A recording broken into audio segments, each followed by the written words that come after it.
प्रधानमंत्री नरेंद्र मोदी के जन्मदिन को लगातार मनाया जा रहा है सेवा पखवाड़े के रूप में। इसी को ध्यान में रखते हुए दिल्ली के आर.के. पुरम में एक कार्यक्रम का आयोजन राधेश्याम शर्मा के द्वारा किया गया। आपको बता दें कि पूर्व स्टैंडिंग कमेटी के चेयरपर्सन रहे राधेश्याम शर्मा के द्वारा इस कार्यक्रम का आयोजन किया गया, जिसमें कि भारतीय जनता पार्टी के तमाम पूर्व निगम पार्षद के साथ साथ कार्यकर्ता जुड़े और ये कार्यक्रम अम्बेडकर बस्ती में रखा गया। अम्बेडकर बस्ती में इस कार्यक्रम के दौरान यहाँ पर आए हुए सभी लोगों को फल वितरण किए गए। सेवा पखवाड़े के रूप में प्रधानमंत्री नरेंद्र मोदी का जन्मदिन मनाया जा रहा है। प्रधानमंत्री नरेंद्र मोदी का जन्मदिन 17 सितंबर को था। उसके बाद 1 अक्टूबर तक सेवा पखवाड़े के रूप में ये पूरा कार्यक्रम जो है भारतीय जनता पार्टी के द्वारा अलग अलग जगहों पर किया जा रहा है। वहीं आपको बता दें कि इसमें जो नई दिल्ली की जो मंत्री हैं और बीजेपी की सक्रिय कार्यकर्ता हैं वो भी पहुंची। बांसुरी स्वराज यहाँ पर पहुंची और यहाँ पर देखिए किस तरीके से पूरा कार्यक्रम रखा गया। फल वितरण जो है वो किए गए और यहाँ पर देखिए किस तरीके से जो भीड़ है वो आपको देखने को मिलेगी, क्योंकि प्रधानमंत्री नरेंद्र मोदी के नेतृत्व में जिस तरीके से देश आगे बढ़ रहा, वहीं बीजेपी के तमाम कार्यकर्ता और नेताओं के द्वारा भी अलग अलग जो कार्यक्रम है वो किए जा रहे हैं। सेवा पखवाड़े के रूप में ये पूरा कार्यक्रम जो है दिल्ली के आर.के. पुरम में किया गया, जिसकी तस्वीरें हम आपको दिखा रहे हैं। आरसो न्यूज़ के लिए आप देख रहे हैं कैमरामैन धर्मेंद्र कुमार के साथ मनोज कुमार की खास रिपोर्ट। बच्चों को लेने दे पहले।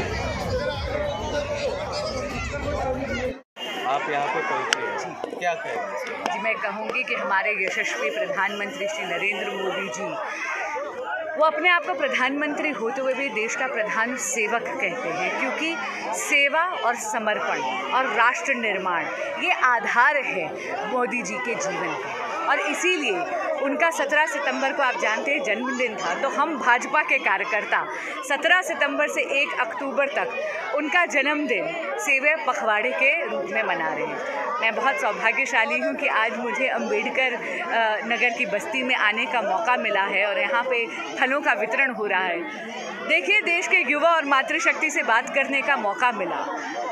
ये जन्मदिन मोदी जी का बहुत ज़्यादा खास है, क्योंकि 2 बातें हैं जो बहुत स्पष्ट होकर आ रही है। एक, देश की मातृशक्ति को 27 बरस पुराना विलंब उन्होंने विघ्न हटाकर नारी शक्ति वंदन अधिनियम पारित करवाया संसद में।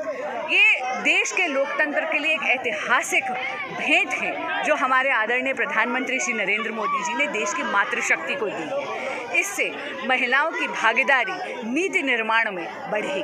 और दूसरा, मैं देश के युवा को अपील करना चाहूँगी कि देखिए कितना ज़्यादा सुंदर समन्वय हो रहा है पुरातन भारतीय संस्कृति और नए आधुनिक भारत का। एक तरफ काशी विश्वनाथ का डेवलपमेंट हो रहा है, महाकाल का कॉरिडोर बन रहा है, और दूसरी तरफ देश का युवा ये देख रहा है कि भारत ने तिरंगा चंद्रयान 3 के माध्यम से दक्षिण ध्रुव पर अभी चंद्रमा पर लहराया है। और आपने ये भी देखा होगा कि बैंक सखी जैसे, आप जानते हैं कि यूपीआई ट्रांजैक्शंस अगस्त 2023 तक 10 बिलियन ट्रांजैक्शंस हो गए हैं। ये केवल और केवल इसीलिए मुमकिन है क्योंकि मोदी है तो मुमकिन है। उन्हीं की इस विजन को आगे बढ़ाते हुए, उनके सेवा, समर्पण और भारत के विकास के इस पूरे विजन को देखते हुए सेवा पखवाड़े हम लोग कर रहे हैं 1 अक्टूबर तक। और बस आपके माध्यम से हमारे आदरणीय प्रधानमंत्री जी को आभार, अभिनंदन और उनके जन्मदिन के लिए बहुत बहुत बधाई। आज जो ये आपने फल वितरण का कार्यक्रम किया, क्या कहेंगे? बांसुरी जी भी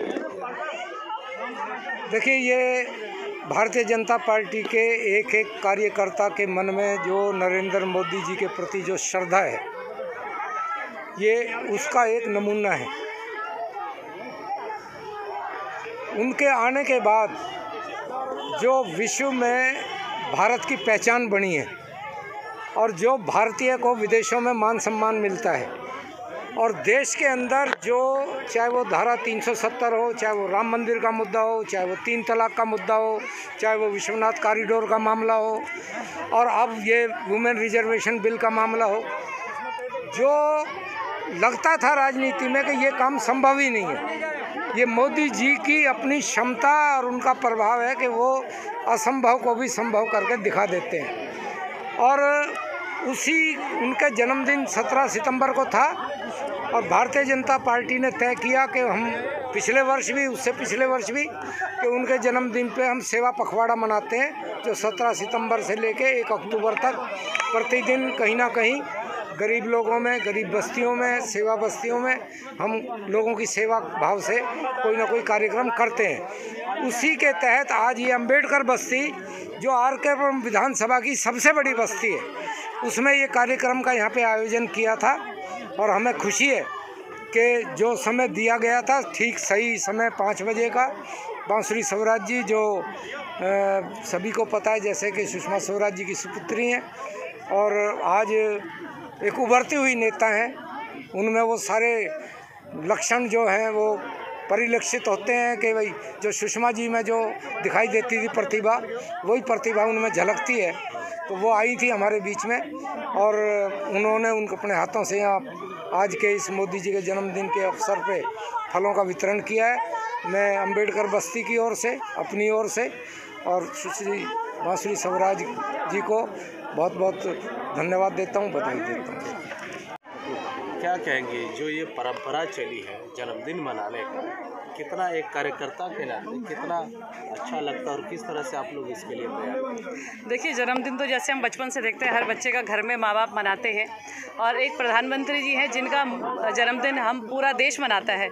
और ऐसे नहीं कि हमने केक काट लिया। एक बार हुआ कि केक किसी ने, तो ये हुआ कि नहीं, हम केक नहीं काटना है। हम उस केक को अगर 500 रुपये में, 600 रुपये में ला रहे हैं, उससे अच्छा हम 50 बच्चों के अंदर हम फल वितरित करें, सेवा के रूप में मनाएं। किसी भी तरह से कोई भी सेवा हम कर सकते हैं, तभी इसको नाम दिया गया सेवा ही समर्पण। तो ये सिर्फ और सिर्फ प्रधानमंत्री मोदी जी का जन्मदिन ही नहीं, मतलब एक उनकी सोच को दर्शाता है कि वो कितना उस नीचे तबके के बारे में इतना सोचते हैं, इतना सोचते हैं। चाहे अभी जब बिल भी आया तो उसकी भी हम जब बात कर रहे थे, तो इट्स नॉट अबाउट बिल, ये बिल नहीं था, महिला बिल कोई इतनी बड़ी बात नहीं थी उनके लिए पास करवाना, क्योंकि हमें पता है कि वो सिंस बिगनिंग वो इतने ज़्यादा सेंसिटिव हैं अबाउट अ वुमेन। आप समझिए कि जो व्यक्ति उज्ज्वला गैस का कनेक्शन उस गांव देहात की महिला को देता है कि वो परेशान ना हो, आराम से भोजन पकाए, वो व्यक्ति जो सुकन्या बीमा योजना लेकर आता है कि जब लड़की बड़ी हो तो उसको आगे पढ़ाई करनी है या उसको आगे शादी करनी है तो माँ बाप को दिक्कत ना हो, तो ऐसी सोच को प्रधानमंत्री मोदी जी रखते हैं। तो हमें तो पूरे निश्चित रूप से पता था कि ये बिल पास होगा। तो इट्स नॉट अबाउट वुमेन, वो हर व्यक्ति को, हर तबके को ऊपर लाना चाहते हैं। तभी वो कहते हैं कि विकसित देश बनाना है भारत को, तो वो विकसित देश तभी बन सकता है जब हर तबके को नीचे से आप ऊपर उठाएंगे और उसको एक लेवल पर लेके आएंगे।